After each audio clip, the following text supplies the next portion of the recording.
Jangan lupa untuk subscribe YouTube channel Metro TV News dan nyalakan notifikasinya.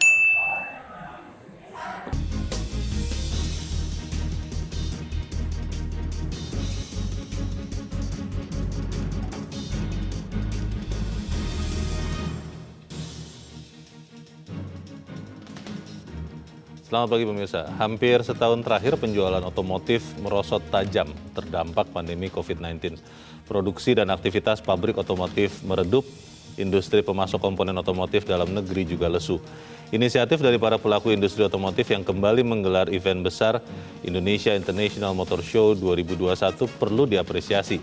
Saat membuka pameran secara virtual, Presiden Joko Widodo ingin industri otomotif tumbuh dipercepat sehingga mampu menggerakkan perekonomian nasional. Akselerasi itu tentunya harus meningkatkan keterlibatan industri UMKM domestik dari hulu hingga hilir.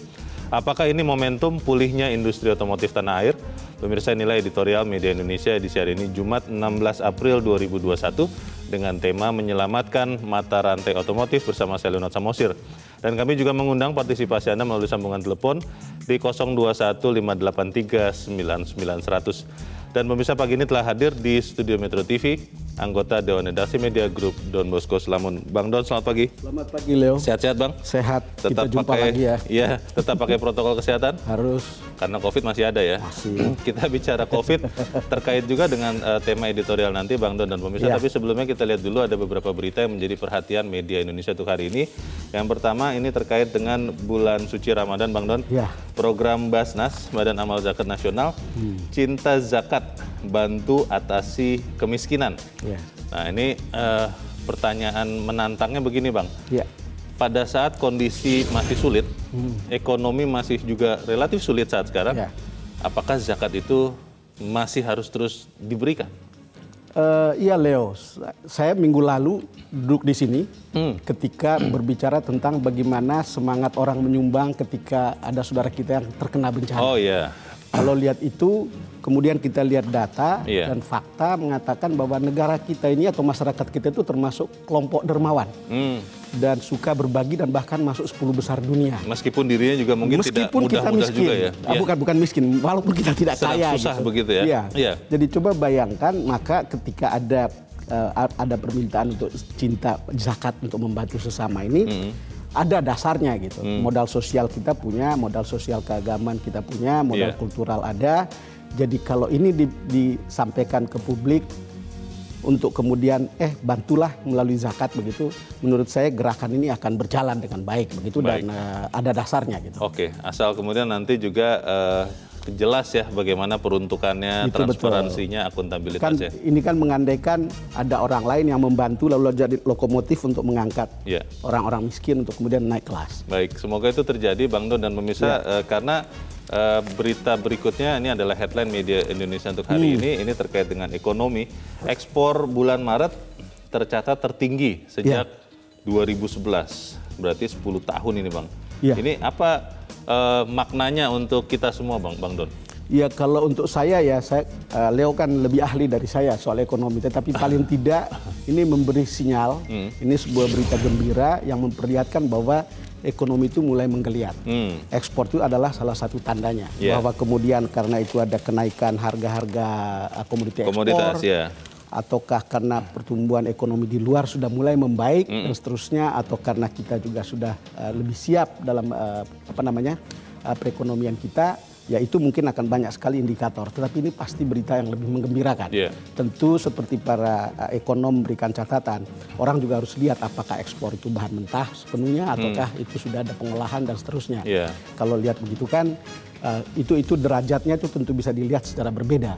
Tetapi intinya ini sebuah berita gembira di tengah-tengah situasi ketika kita nyaris hopeless di tengah-tengah COVID seperti sekarang. Baik, kita harapkan ini kemudian terus berlanjut dan seluruh pelaku usaha tetap bersemangat ya, Bang Don ya. Harus. Kita tinggalkan berita itu, kita ke berita selanjutnya di halaman 2, halaman dalam harian Anda pemirsa. Ini menjadi pertanyaan beberapa orang ini, Bang Don. Beritanya begini, warga boleh mudik sebelum 6 Mei. Sebetulnya boleh mudik apa tidak boleh mudik sih? Kenapa kemudian tidak saja dikatakan diminta untuk menjaga kesehatan pemudik dan yang akan ditemui, tidak usah mudik dulu sama sekali? Bagaimana, Bang Don? Saya kira bukan pertanyaan beberapa orang saja, Leo. Pertanyaan begitu banyak orang. Iya. Gitu. Karena sebelumnya kan ada larangan mudik. Dan itu sudah dikeluarkan kebijakannya. Lalu kemudian bahkan akan ada pengetatan. Tiba-tiba kita mendengar, orang boleh pulang sebelum tanggal 6. Iya. Artinya orang melihat jangan-jangan mudiknya bisa dipercepat. Kan bisa begitu kan. Iya. Tetapi saya yakin mungkin tidak seperti itu juga. Karena ASN kan sudah dilarang kan. Iya. Ini untuk warga biasa. Dan kalau warga biasa apakah sebanyak ASN punya kapasitas untuk mudik? Nah, itu juga pertanyaan. Yeah. Tetapi intinya adalah pada akhirnya kita harus bertanya dan harus mendesak kalau dilakukan pelonggaran sebelum tanggal mudik, ya protokol kesehatannya harus tetap jalan dan harus lebih ketat mestinya. Karena tidak ada bedanya sebetulnya you mudik sebelum tanggal 6 dan setelah tanggal 6 gitu. Kalau you bolehkan ya boleh saja. Gitu. Dan kita harus mencatat bahwa dan kita harus melihat dan mengontrol bagaimana pelaksanaannya gitu. Kita berharap kan kata polisi asal tidak berkumpul pada saat yang sama gitu. Ya, kalau dia berkumpul pada sebelum tanggal 6 gimana? Oke, ya sudah kalau begitu memang kita harus bersiap kalau seandainya amit-amit ada lonjakan COVID, Bang. Ya harus siap dengan itu. Kita harapkan tidak terjadi. Kita tinggalkan berita itu, kita ke editorial. Editorial hari ini diberi tajuk menyelamatkan mata rantai otomotif. Ini menarik, Bang Don, karena pameran otomotif itu biasanya menjadi salah satu indikator. Betul. Kalau untuk teman-teman yang bermain di industri otomotif, mereka akan melihat pada saat pameran seperti apa terjadi transaksi, seberapa minat orang. Tapi yang menarik adalah untuk tahun ini pameran otomotif ini akan dilakukan hybrid. Betul. Bagaimana, Bang Don? Ya, saya kira ini hybrid, jadi ada online, ada offline.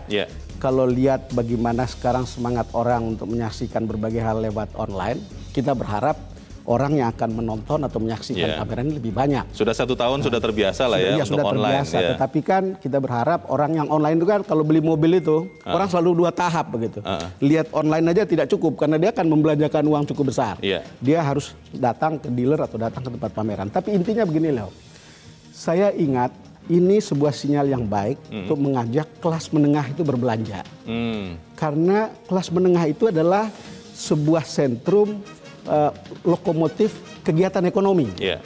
Bayangkan kalau kelas menengah tidak belanja dan selama ini kan menyimpan uangnya, lalu kemudian ada rangsangan atau insentif PPNBM yang 100% sampai 20%. Jadi itu sebuah kesempatan yang baik. Presiden kan sudah minta, jangankan kelas menengah. Bapak dan ibu yang terima bansos pun mestinya berbelanja, jangan simpan uangnya, supaya menggerakkan ekonomi karena ekonomi kita itu didorong oleh pertumbuhan, didorong oleh konsumsi domestik. Betul. Pertanyaannya, Bang, apakah kemudian ini benar-benar bisa membantu menyelamatkan tadi di dalam editorial akan kita bahas, dan pemirsa nilai editorial Media Indonesia untuk hari ini Jumat 16 April 2021 menyelamatkan mata rantai otomotif.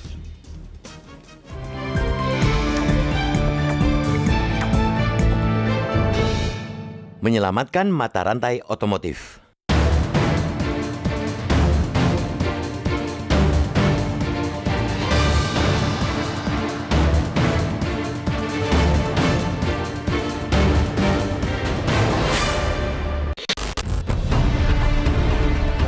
Perekonomian Indonesia setahun belakangan memang tak bisa dikatakan baik. Hantaman virus corona telah membuat pertumbuhan sulit sekali menembus angka positif. Selama 3 kuartal hingga akhir tahun lalu, kita masih berkutat di angka pertumbuhan ekonomi yang minus alias negatif. Akan tetapi, mesti dicatat dengan garis tebal. Meskipun dampak pandemi begitu menghunjam, ekonomi kita belum sampai krisis. Sakit? Iya. Sekarat? Belum. Sakit bila dibiarkan memang bisa menjadi parah dan merembet ke sektor lain. Tetapi jika tepat dan cepat ditangani, ia mungkin tak akan segera sirna. Yang diperlukan ialah optimisme. Dengan optimisme, anak-anak bangsa ini semestinya akan lebih mampu menciptakan racikan-racikan langkah untuk membawa ekonomi terbebas dari sakitnya. Virus corona barangkali masih akan bercokol cukup lama, tapi gedorannya kepada ekonomi tak boleh dibiarkan lama. Dalam kaitan dengan penjagaan optimisme itu, Sepatutnya kita berikan apresiasi atas inisiatif para pelaku industri otomotif yang kembali menggelar event besar Indonesia International Motor Show atau IIMS 2021. Gelaran yang kemarin dibuka Presiden Joko Widodo secara virtual tersebut akan berlangsung 15 April hingga 21 April mendatang. Selama setahun, pasar mungkin tidak terlalu bersahabat dengan industri otomotif. Karena pandemi, agenda-agenda pameran otomotif ditiadakan. Penjualan merosot tajam, produksi dan aktivitas pabrik otomotif meredup. Industri pemasok komponen otomotif di dalam negeri yang sebenarnya saat ini sedang mengalami perkembangan positif seketika mengerang. Dalam catatan Gabungan Industri Kendaraan Bermotor Indonesia atau GAIKINDO, penjualan mobil baru di pasar dalam negeri pada 2020 anjlok hingga 48% jika dibandingkan dengan tahun sebelumnya. Di awal 2021 pun angka penjualan masih drop. Penyelamatan mulai terlihat pada Maret 2021 setelah penurunan tarif pajak penjualan atas barang mewah ditanggung pemerintah atau PPN BM DTP berefektif positif. Penyelamatan lewat stimulus fiskal itulah yang kian menebalkan optimisme pelaku industri. IIMS 2021 yang digelar secara hybrid atau kombinasi daring dan luring semestinya menjadi momentum lanjutan di sektor otomotif untuk mengembalikan gairah pasar yang nyaris padam. Boleh jadi daya beli masyarakat belum sembuh, tapi apa salahnya mencoba membakar kegairahan pasar dahulu? Persoalan di sektor otomotif senyatanya bukan semata persoalan satu sektor industri. Mata rantainya amat panjang, tidak hanya berkait dengan industri manufaktur, tapi sampai ke perusahaan pembiayaan dan asuransi. Di sisi manufaktur pun, kita tidak bisa hanya melihat pabrik mobil atau motornya, tapi ada ribuan usaha mikro kecil menengah yang selama ini memasok komponen lokal. Pendeknya, banyak pihak yang mesti diselamatkan. Faktor ini pula yang membuat Presiden Jokowi menginginkan industri otomotif diakselerasi, dipercepat, sehingga mampu menggerakkan perekonomian nasional. Akselerasi itu tentunya harus diimbangi dengan meningkatkan keterlibatan industri UMKM domestik dari hulu hingga hilir. Tidak kalah penting, dampak dari semua itu ialah penyerapan tenaga kerja lokal dan peningkatan kesejahteraan masyarakat. Kita tak boleh menyepelekan pandemi, namun bukan berarti kita boleh berdiam diri menyaksikan ekonomi yang nyaris mati. Kesehatan masyarakat dan perekonomian harus sama-sama menjadi prioritas. IIMS 2021 atau gelaran-gelaran lain yang sudah mulai dilakukan belakangan ini mesti kita pandang sebagai ikhtiar untuk mengoptimalkan dua sisi tersebut.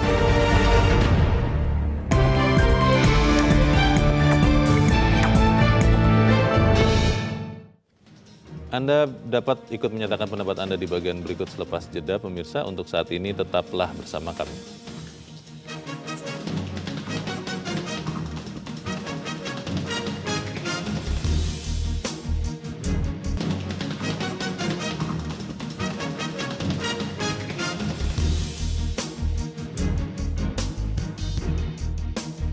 Terima kasih pemirsa, Anda masih bersama kami di Editorial Media Indonesia. Bang Don, sebelum kita berdiskusi, Bang, kita coba bertanya dulu. Kita sudah tersambung lewat saluran telepon dengan pengamat ekonomi yang juga Direktur Eksekutif Indef, Tauhid Ahmad. Mas Tauhid, selamat pagi. Selamat pagi, Mas Renat. Apa kabar? Baik-baik. Mas Tauhid, kita melihat bahwa IIMS sudah dibuka dan ini menarik karena tahun ini diadakan secara hybrid. Ada yang datang ada secara fisik tapi juga ada secara daring atau online. Pertanyaannya Mas Tauhid, kalau kita bicara efek hybrid ini dulu ya, kira-kira apakah ini akan bisa meningkatkan penjualan transaksi otomotif atau mungkin malah mengurangi penjualan? Bagaimana Mas Tauhid? Ya, sebenarnya pameran itu sebuah katakanlah metode untuk menarik pembeli ya, karena melihat secara langsung tentu saja begitu ya. Yeah. Nah, saya kira memang pasti akan terjadi kenaikan ya. Sebelum ini pun sebenarnya dengan relaksasi insentif pajak untuk bawang merah, barang mewah PPNBM ini sudah mulai mendongkrak begitu. Kalau kita lihat kan biasanya di bawah itu sudah turun, sekarang sudah naik. Tapi dengan hybrid saya kira memang ada peningkatan, tapi mungkin tidak terlampau besar. Karena umumnya konsumen yang datang kemungkinan lebih sedikit daripada yang melalui katakanlah media, dan ini katakanlah metode hybrid jauh lebih banyak mungkin ketimbang harus datang ke sana begitu. Oke. Kalau melihat pemerintah sudah memangkas sekian pajak ya untuk memberi insentif bagi penjualan otomotif Mas Tauhid, itu sejauh ini pemantauan Anda efektif atau tidak untuk menggenjot penjualan otomotif, Mas? Ya, nyatanya memang sudah mulai terjadi kenaikan ya. Biasanya sebelum COVID itu penjualan sekitar 50.000 sampai 60.000. Tetapi saya lihat catatannya hari ini di bulan katakanlah Februari Maret sekitar 70 sampai 80.000. Jadi cukup naik signifikan begitu. Nah, tapi memang belum dalam kondisi normal yang bisa mencapai 90.000 sampai 100.000 per unit per bulan dalam kondisi sebelum COVID. Tapi hanya menaik. Oke.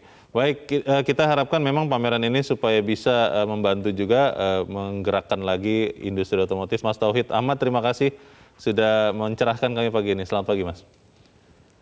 Memang Bang Don tidak mudah untuk kemudian memastikan bahwa pameran daring atau hybrid ini bisa membantu penjualan. Tapi pertanyaannya adalah bagaimana ini kita lihat sebagai upaya membangkitkan kembali ekonomi. Tapi kita harus jeda dulu, Bang Don, dan pemirsa tetap bersama kami. Editorial Media Indonesia segera kembali.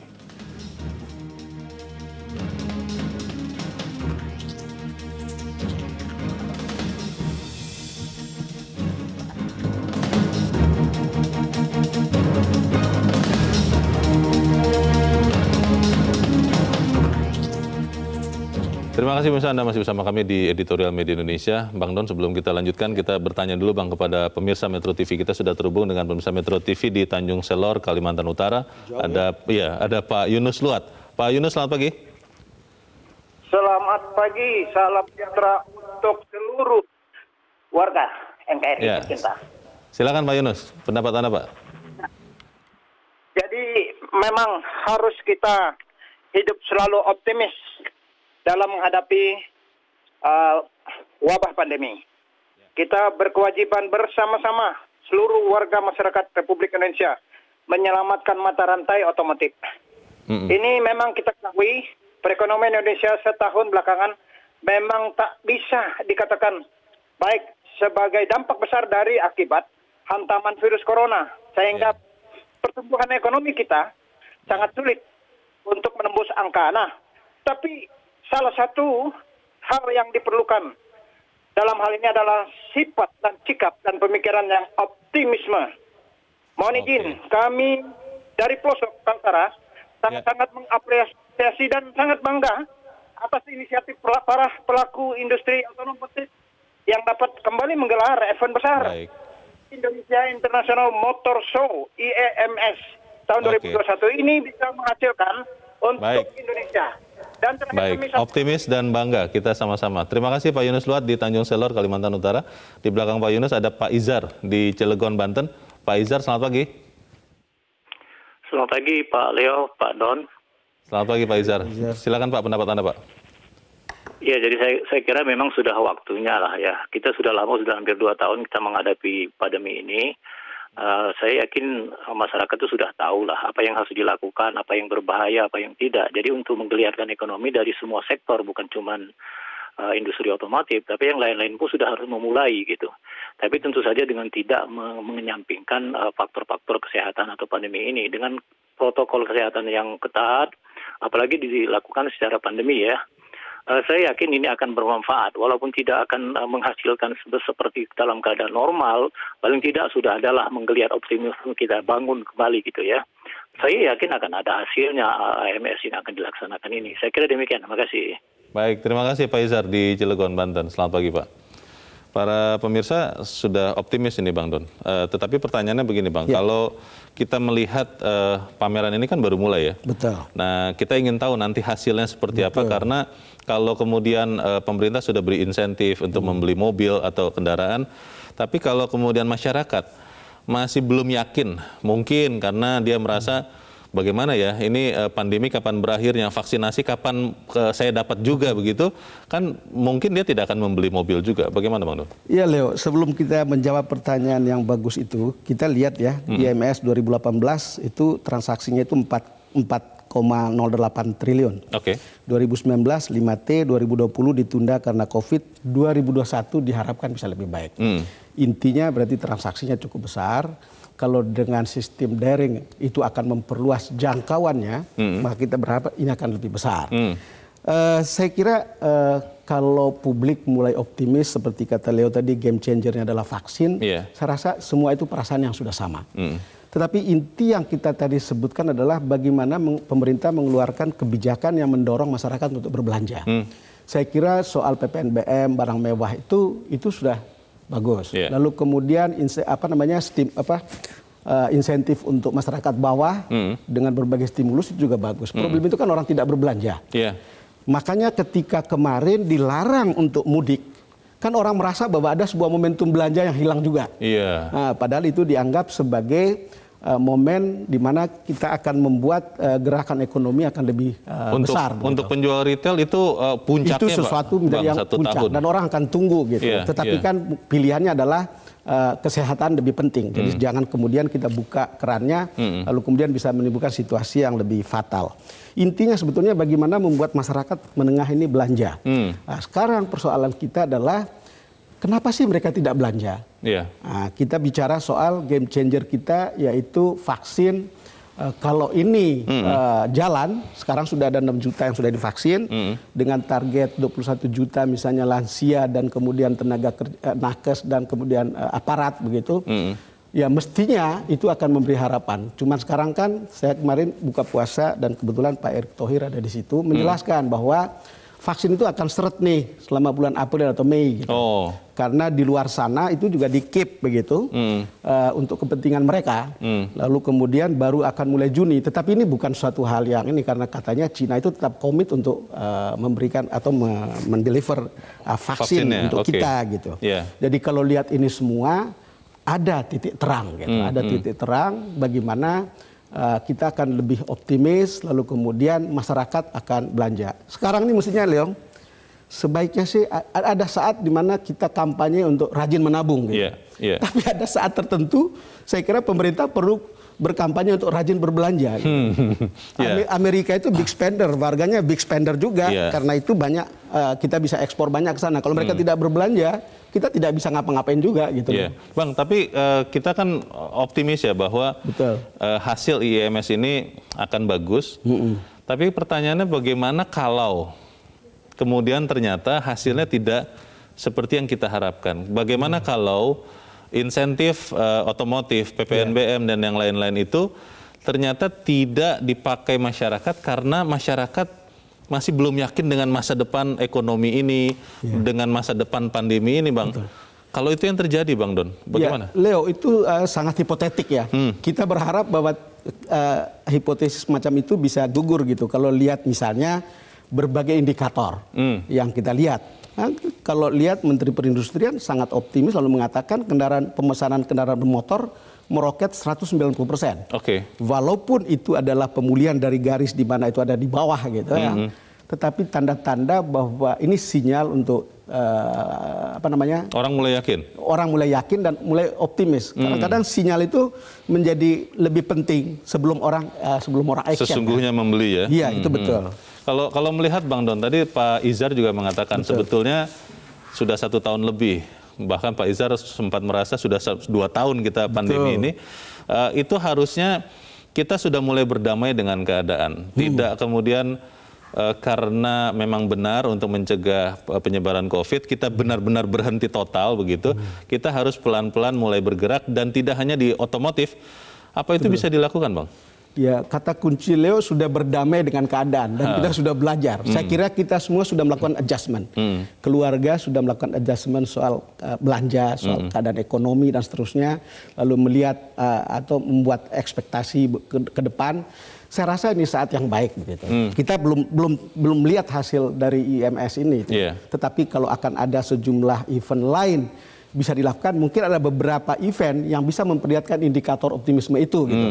Tetapi kan pemerintah sudah berteriak nih, kalau kata Ibu Sri Mulyani, APBN yang 2.700 sekian triliun itu tidak cukup untuk mengangkat ekonomi kita, tidak bisa menebus kemampuan belanja masyarakat kita. Tidak bisa pemerintah sendiri. Tidak bisa pemerintah sendiri. Ya, saya tidak tahu persis bagaimana caranya untuk kemudian pemerintah harus mengeluarkan lagi berbagai blade atau kebijakan untuk merangsang orang belanja saat ini gitu, supaya kemudian kita bisa naik. Toh prediksi pertumbuhan ekonomi kita pada Q1 ini kan masih minus sebetulnya. Ada perkiraan angka 0,3%, ada yang bilang minus 1,6, ada yang bilang 0,8 minusnya. Ya, tetapi yang penting terlihat tumbuh. Saya kira kita masih punya harapan begitu. Bang Don, ada yang mengatakan seeing is believing. Melihat, gara-gara melihat kemudian jadi percaya. Ada yang menyoroti soal komunikasi, Bang. Bagaimana geliat-geliat sektor ekonomi itu masih kurang terkomunikasikan, sehingga banyak orang yang mungkin juga karena stres menghadapi pandemi ini, stres melihat usahanya atau kantor tempat dia bekerja, akhirnya dia luput melihat sinyal-sinyal bagus yang tadi Bang Don sudah sebutkan, dan akhirnya tidak optimis juga, dan ketika dia tidak percaya, ujung-ujungnya apapun yang dilakukan ya akhirnya tidak berdampak yang positif. Nah, soal komunikasi ini Bang, bagaimana? Karena di sisi yang lain misalnya ada beberapa orang mengatakan komunikasi vaksinasi ini terlalu masif, sehingga kemudian orang jadi abai dengan protokol kesehatan. Orang sudah berpikir sudah banyak yang divaksin, padahal sampai April ini baru sekitar 6 juta. Bagaimana Bang? Ya saya kira memang catatan soal komunikasi ya. Saya kira soal prioritas komunikasi itu sekarang mungkin sederhana seperti yang saya katakan tadi. Ini kampanye berbelanja. Seperti apa, ya pemerintah pasti bisa lebih tahu tentang itu gitu. Kita sudah belajar kampanye vaksin, kemudian kampanye protokol kesehatan, dan kita lihat hasilnya ada yang bagus, kemudian tentu selalu ada dampak jeleknya juga ya ikutannya. Tetapi intinya kampanye itu tetap penting. Kalau bisa mengkomunikasikan hal seperti ini, itu juga menjadi pekerjaan yang harusnya didesain dengan lebih baik. Betul. Toh ya saya rasa Presiden sudah ngomong, uang bansos itu jangan disimpan untuk dibelanjain. Lalu kemudian keluarlah kebijakan PPNBM juga untuk mengajak kelas menengah. Nah, lalu kemudian orang bicara soal vaksin begitu, orang rame-rame dan menyambutnya dengan antusias. Kalau kita lakukan kampanye belanja, ya apalagi kalau itu produksi lokal gitu, produksi dalam negeri, gitu. Ini akan mengangkat semuanya. Maksud saya begini Bang Don, karena saya dari kemarin, dari beberapa hari yang lalu, itu buka-buka koran, buka-buka situs, juga zapping, mengganti-ganti channel televisi. Belum lihat itu Bang, kampanye pemerintah untuk menggerakkan belanja, karena belanja itu secara langsung harusnya kan bisa mendorong ekonomi. Tapi kalau ketika kita tidak dikatakan, tidak terus-terusan diberitahu, kan suka tidak sadar Bang. Bagaimana Bang? Ya, kita berharap Presiden atau pemerintah mendengar apa yang kita bicarakan. Kita berharap begitu, dan mereka pasti lebih tahu gitu. Terutama untuk mendorong masyarakat menengah ya. Masyarakat menengah itu kan orang yang paling cerewet. Dan pemerintah steady atau tidak itu tergantung pada masyarakat menengahnya tenang atau tidak. Sama juga artinya ketika soal ekonomi. Masyarakat menengah itu adalah lokomotifnya. Konsumen utama perekonomian itu masyarakat menengah. Andilnya bahkan konsumsi nasional itu meningkat 2 kali lipat. Dalam 12 tahun dari 2002 ya, itu 21% menjadi 44%. Kalau kita lihat datanya. Kelas ini membayar hampir separuh pajak tidak langsung dan hampir seluruh pajak langsung. Nah, kelas menengah umumnya itu investasi di pendidikan, Leo. Lalu apalagi yang lain dari situ? 43% dari mereka adalah pemilik usaha. Nah, kalau lihat ini, kalau pemerintah fokus ke sini gitu, ya ada partner sebetulnya. Ada partner gitu, Leo. Bagaimana nanti kemudian kita memanfaatkan dalam tanda petik quick win itu ya Bang Don, kita akan bahas di bagian berikut, dan pemirsa tetap bersama kami, Editorial Media Indonesia segera kembali.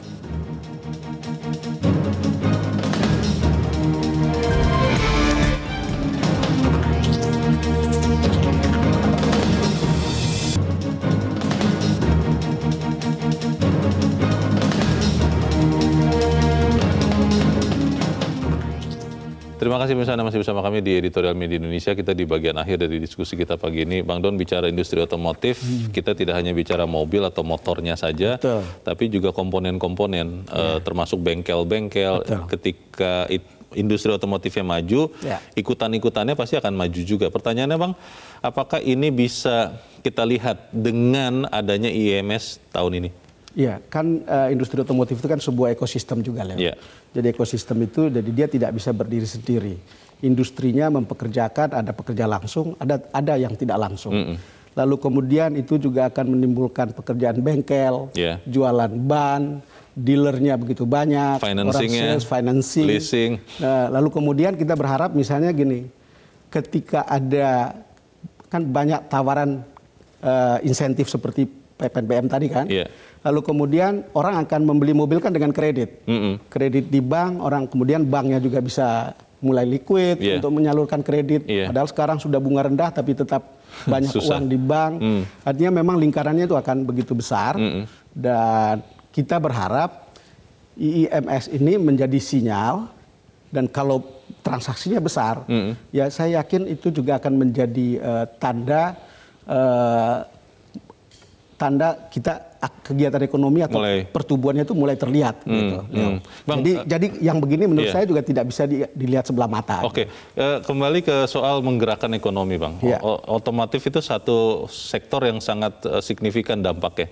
Tapi kalau kita bicara ke soal membeli produk dalam negeri, Bang Don, kan kita belum melihat ada mobil yang completely buatan Indonesia, Bang, sepenuhnya. Nah, berbicara soal beli dalam negeri, apakah dengan kita melakukan pembelian mobil misalnya di saat seperti ini, kita bisa bantu program itu juga? Ya kan begini Leo, PPNBM itu kan terutama kemarin itu ditujukan untuk produk otomotif yang komponen lokalnya besar kan? TKDN-nya ya? Iya, TKDN-nya besar. Jadi ya ini bisa membantu tentu kalau lihat seperti itu.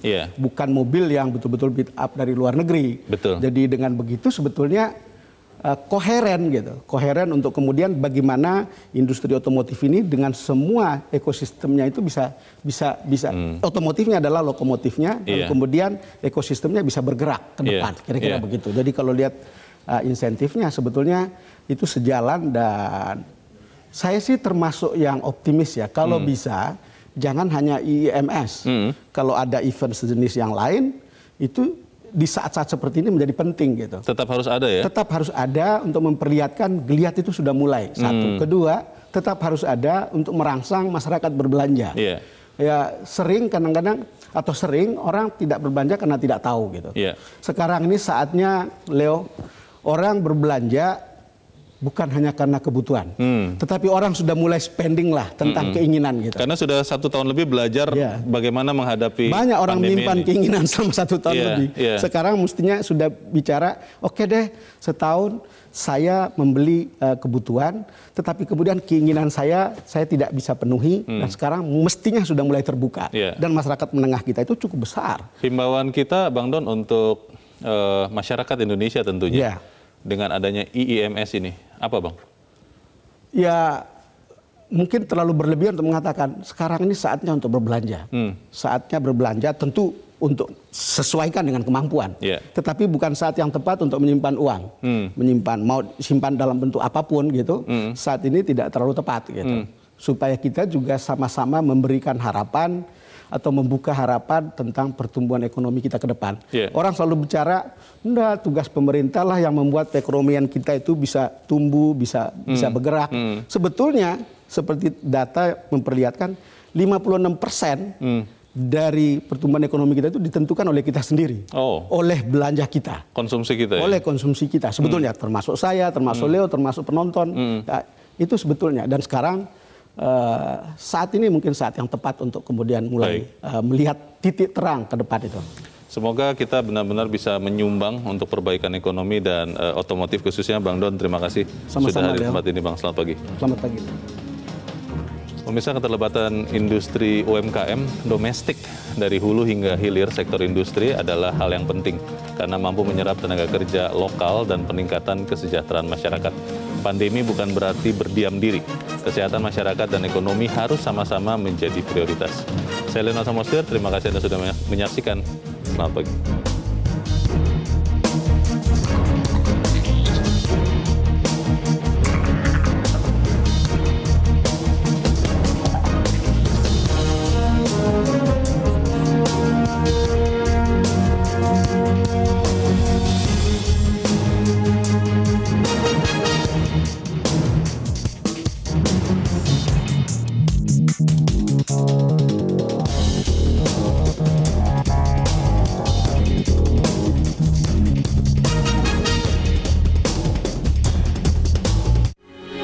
Metro TV.